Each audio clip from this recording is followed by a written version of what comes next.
Yep, he's become an inside doggy. Had to happen. You were naughty today, weren't you? You did something very naughty, didn't you? 5 sheepdog next door, rounding up the sheep, and what'd you do? You became the 6th, except the problem with that is you're not actually a sheepdog, eh? You're a bloody pig dog. That could have gone really pear-shaped. They could have packed on you. Yes, we're just both chilling here. You on my lap. Healing up slowly. Your wound hasn't really healed because you keep on scratching it all the time, don't you? That's right, you keep on scratching. Let's have a look at that wound and see how it's looking right now. Oh.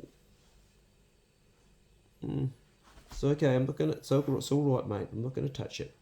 Just putting the camera on it. He's still sensitive. Yeah, will you go into your room? Why don't you come back up here on the couch? Oh, you want to stay down there? I understand that, mate. I get that. You can come back up in a minute. My coffee's percolating. And while it's doing that, I'm going to talk to the brothers and the occasional sister. How you going? I've just come in from fishing. I'm a bit tired, but it was bloody good. I like it when I'm a bit rooted this way, but in that way. First fishing I've done in 8 months. Yeah, we got some fish for everybody. Okay, what was I going to talk about? Geez, I really don't have much. I just thought, well, I'll pick up the phone and I'll make a video because I haven't been on the Bro Check Club for a while. The channel got a strike against it because I went against the narrative. I talked about something which was actually factual and something that actually did happen. We are really controlled right now. This world is changing quite rapidly and I don't think it's a good thing the way it's going, to be honest, guys and girls. Oh, coffee's percolating. That's a good time to change the subject. Something a bit more happy. Coffee! Probably shouldn't be drinking a coffee at 7 o'clock at night. It is a decaf, but even decaffeinated coffee does have some caffeine in it. Or they can't get all the caffeine out. I was looking at a thing about that the other day. I think I have a small cup. So I went out there in my boat and hadn't been going for ages, but my impeller broke and she stopped pumping water after a while, so I just dropped the anchor and fished by casting out and caught some fish. That's my go-to. I'm on a medication right now for my heart. It's a beta blocker. Now my dad was put on the same one. I'm not going to be on it forever because I'm getting better, but it's called, is it Diazepam? It's called Dietary.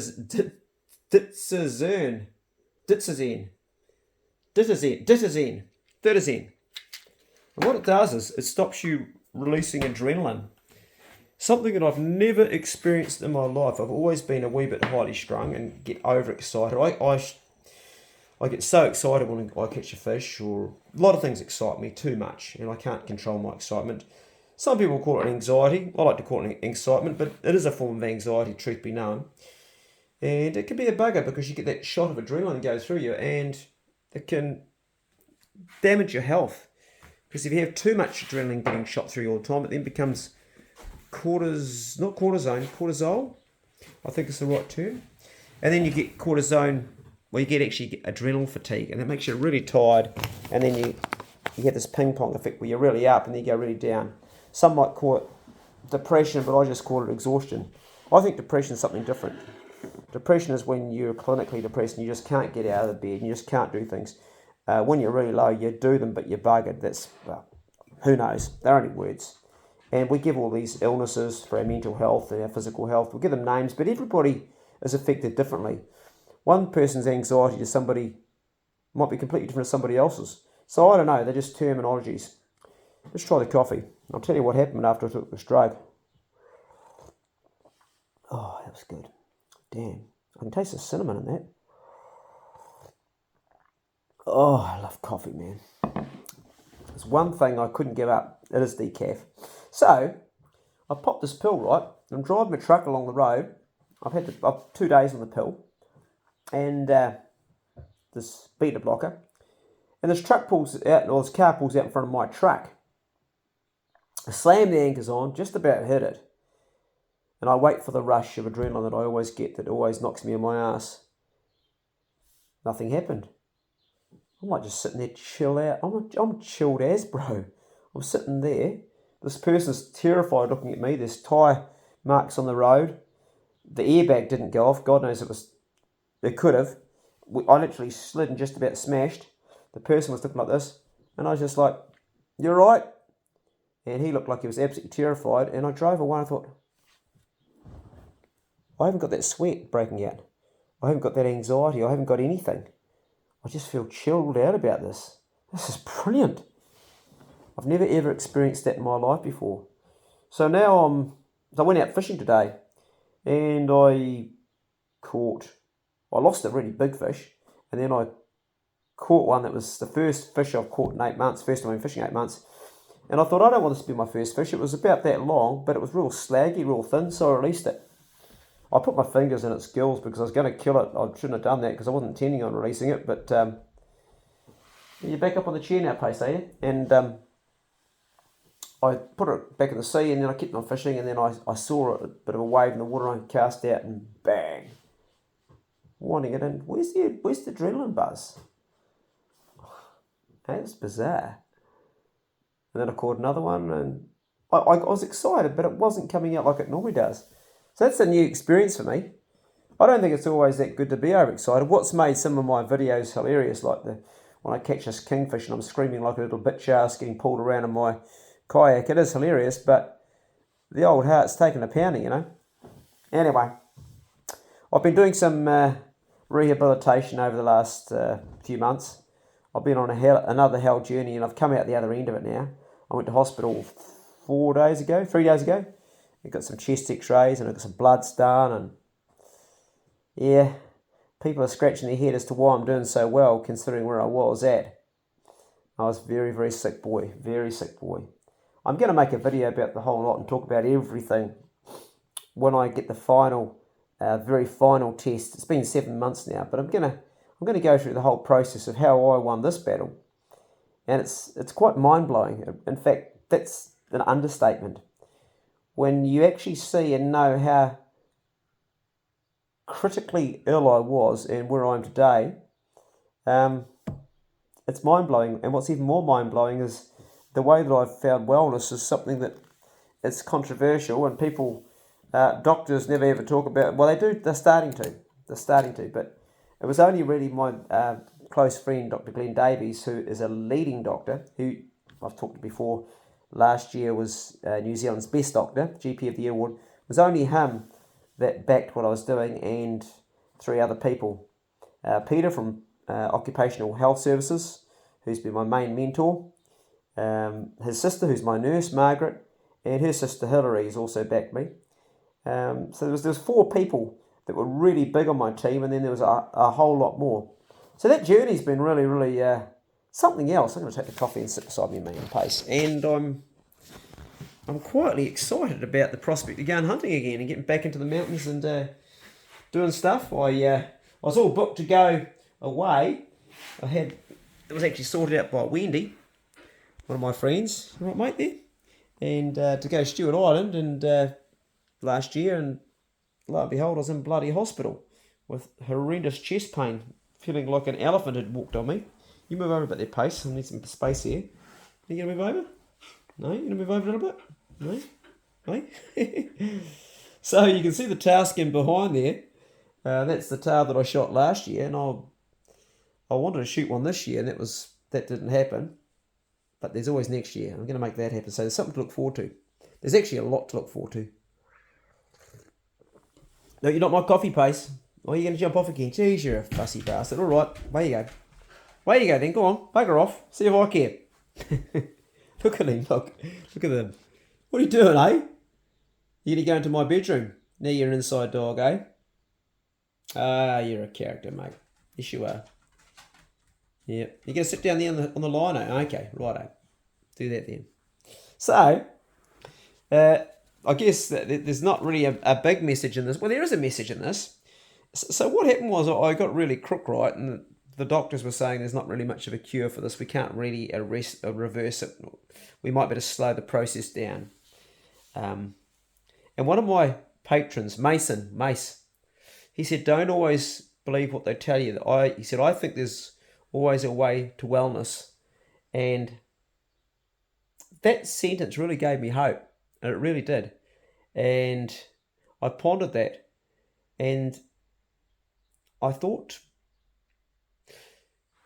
if the cardiologist, who's actually a mate of mine, he hasn't been on this journey. He should have been, but he hasn't been. He's such a good mate. Didn't even charge me for the visit. Real nice guy. I used to help his daughter out. Well, help her out. I used to teach her music, and yeah, she was one of my better students, and I like to think I made an impact in her life with her music. But she's pretty good anyway. So this bloke, he's a real good bastard. And like I said, he didn't charge me for the visit. He waived the fee.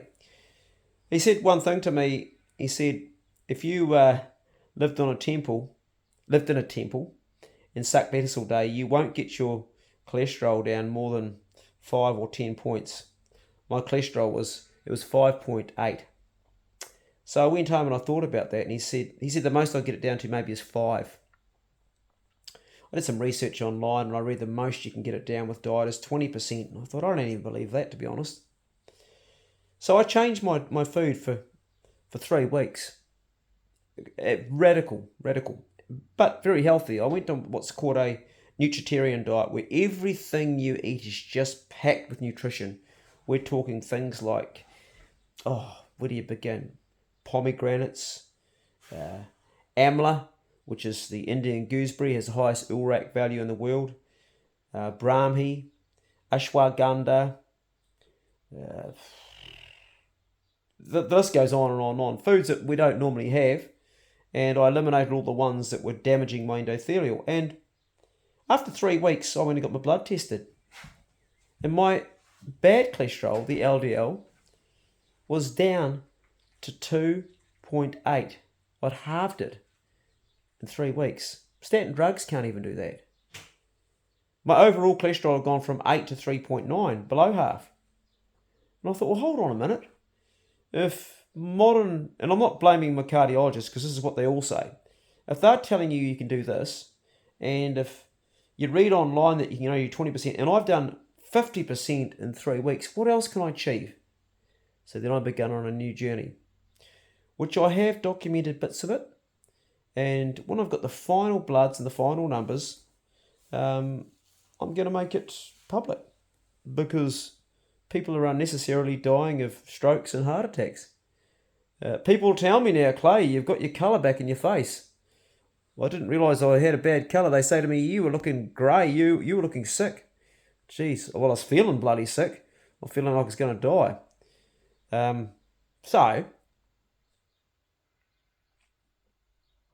you guys out there that have a health problem, what I'll say to you is this: take matters into your own hands as far as being responsible for you. I'm not saying listen to me. I'm saying take charge of your health. Get the best medical advice you can get. Talk to the professionals, and don't believe everything they all say. Get a wide range of people.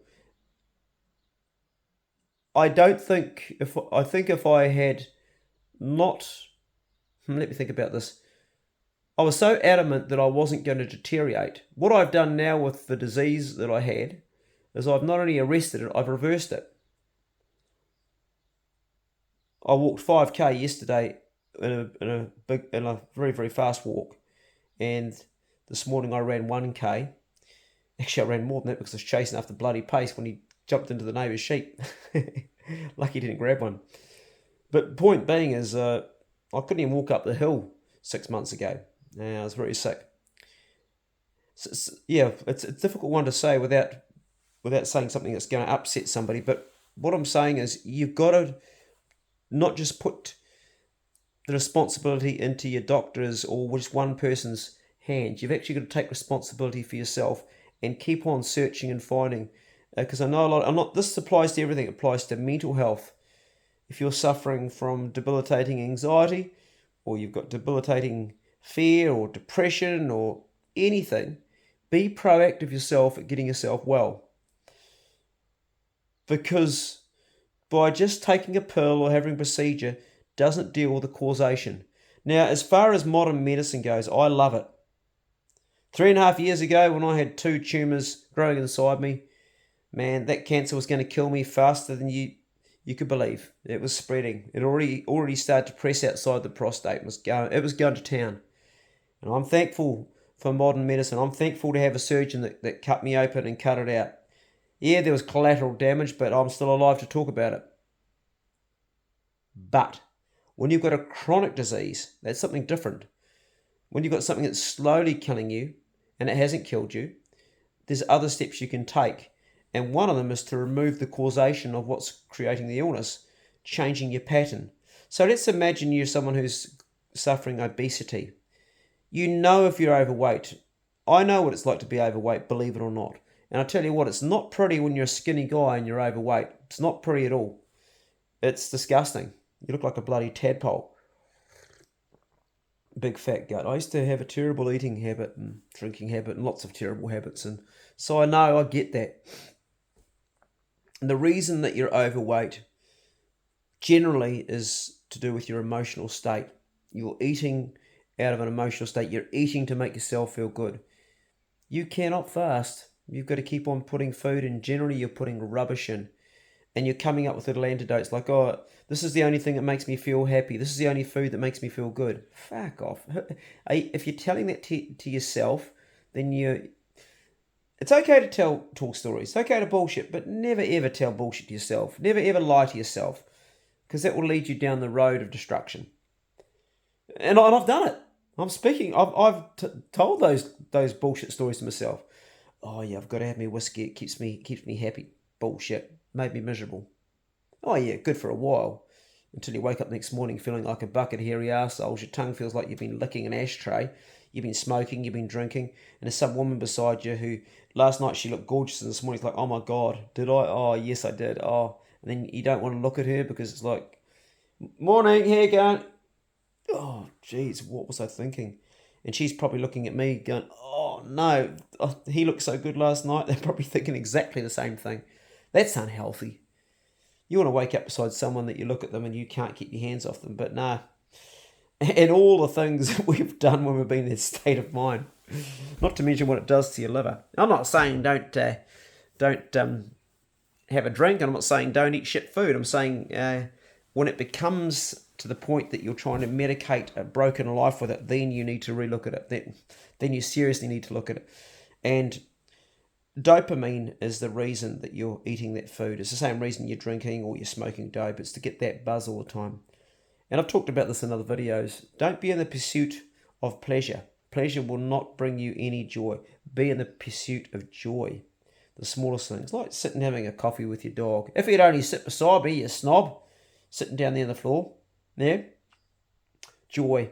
Joy is smelling a rose. Joy is seeing the smile on somebody's face that you love. Joy is seeing that fish rise in the morning and laying a fly out in the water. And even if it doesn't take it, going, wow, it's beautiful to be here. Joy is feeling the light rain on your face, or if in the West Coast you'll be getting smashed. This morning I felt the light rain, a bit of a sunshine, and it felt nice. Joy is when it's really hot and that little breeze comes up and cools you down. Joy is when your child looks at you and says, Daddy, I love you. Joy is when the woman that you do love just looks at you for that one moment in your eyes and you catch her and she fills your heart with love. Those are the moments. Joy is a bunch of mates having a good belly laugh about something silly. Joy is sitting at a table with family and friends and getting along together.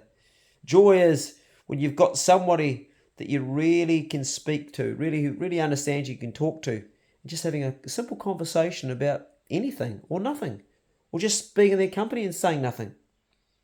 Joy has been understood by somebody that gets you. If you are someone who's, let's say you're struggling with crippling anxiety, and you've found somebody who gets that, and you can share a conversation about what it is like to have that debilitating anxiety. There's a joy in that, because suddenly you're no longer alone. But if you're in the pursuit always of pleasure, your ego will stop you finding that person, because ego separates us. Ego stops us from finding people. It puts us up high where we don't go out and socialise. It puts us where we somehow think that we are better than everybody else, when of course that's an absolute delusion to think that. You'd be absolutely deluded. You look at a man in a park with a bottle of wine and he's got it in a brown paper bag and you think you're better than him. No, you're not. You could just as easily be on that park bench. And speaking of that, I was in Frankfurt in 1991. I saw an old man on a park bench with a bottle of wine. Whiskey, actually, not wine. It was, I'm trying to think of the name. It wasn't Glenn Levitt. What's the other Glenn? Glenn Levitt, not Glenn Morangi. Oh, there's another Glenn one. I can't think of it. Glenn, forget. Anyway, saw that whiskey, which at the time I liked, but that's not why I went up. He just looked old and he looked like he had a story. And I went up and I said to him, "Sprachen Sie English?" Because I didn't have German at that time. He goes, "Yeah." We sat down and talked. And he was an old guy and he'd actually fought in Vietnam. And he told me his story, and my God, what a story. And no wonder he drunk today. The pain and the suffering and the horrific things and the stories, the things he had seen and things he had done. He's what they call a tunnel rat. He had to go down, and his job was, they use fire to breathe on. They had this thing on their back. He said that they'd squirt fire on people. Terrible bloody thing. But that was a war he fought. And so this guy, I got talking to him, and a lot of people just look at that. They wouldn't know his story. When you heard his story, you could understand why he was drinking himself into a stupor, because he had terrible memories that didn't leave him. Well, we've all got terrible memories of some sort or another. Not as bad as his, of course. Well, maybe some do, but we're all the same. So don't ever think that you're not. And if you do, then you're no longer going to find that person to sit down with and have that conversation with that's going to spark that joy in you. So yeah, getting joy is something which is really, really important, not pleasure. Sure, there's nothing wrong with pleasures of life, but in the hot pursuit of it all the time, you'll find that you run amok, guaranteed, every time. You might be married or just in love with this beautiful woman in your life, but suddenly there's another woman over there and the grass always looks greener on the other side of the fence, and don't I know it. You might think, oh, and you're in another town somewhere. She's in a bar, some brown-eyed girl, she smells good, she looks good. And you've got a woman back home you love, but who's going to find out? And then you just that one time. And then you've got to wrestle with the guilt and that pleasure that you had. And that's all it was just a pleasure. It wasn't, she's gone the next day. Or maybe she's not even. Maybe you're silly and you keep it going. And then suddenly you're doing it with someone else. This is why I never got married, because I was a shocking womanizer. I could never have relationships. I haven't been like that for years now, but I was. And that's the same thing, the pursuit of pleasure, not joy. No, I've been very, very loyal, and not that it's actually helped in my relationship that I had, but that's okay too. I'm content either way. I was happy before I met her. I'm happy after she's gone. So, getting back to the point at hand, where I started off with this, is if you do have a condition, if you do have some health battle or something, be proactive yourself. The doctor you're paying or the counsellor you're seeing, they're only for a short time. They're with you 15 minutes or maybe even less. You're with yourself 100% of the time. So 100% of the time you've got to be treating yourself like you treat a best mate, giving yourself the very, very best attention and making sure that you're getting the best attention. Whether it's for a physical condition, a mental condition, an emotional condition, a spiritual condition, any sort of condition, make sure you do the bro check on yourself and you get that really good help, the good stuff. And don't accept if you get blown off, like you go to hospital and they tell you, no, there's nothing wrong. If you know you're sick, you're sick. I went to hospital 2 times, they sent me home saying, no, you're okay. Bullshit. Not until I actually paid and had to get a CT scan and all those things which I paid for did they find out just how sick I was. Because they get it wrong sometimes. They're just people doing jobs. They're just people that don't always get it right. Sometimes they do, sometimes they don't. It's about you being responsible for you. Now, it's a pretty chilled out vlog because I am on that beta blocker, which is chilling me out, but also fished out. But I'm actually going to do a big walk with Pace now. I'm going to drink my coffee, put him on a lead, and go for an evening walk for about an hour. We should clock up probably about 4 or 5k at a brisk walk. Get the heart and lungs going. Anyway, brothers, much love to you all. Hope this one found you well. Hope your own world's going all right and you are fighting the good battle. And Pace and I will love you and we'll leave you. And I'll see you in the next Bro Check Club video. Oh, my head's gone to sleep. I was holding the phone so long. Fuck. Ow. I didn't realise I was holding it that long.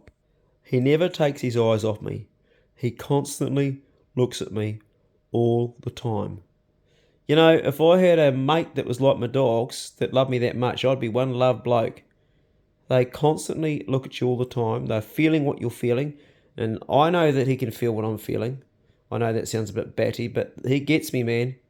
He's so tuned in, aren't you, Pace? All the time. Oh, you weren't looking at me? Your eyes were over there. You're looking at me now. You heard your name. Yeah, they're very tuned in. Unconditional love's what you get from a dog. Don't go and lick your balls, mate, because I've got some bad news for you. They're gone, okay? We left them at the vet. They say you shouldn't trust anything on the farm with balls, including the farmer.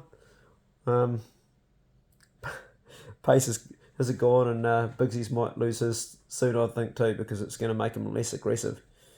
Anyway, brothers, check on yourself. And check on a brother if you know a brother's struggling. That's so important to do that.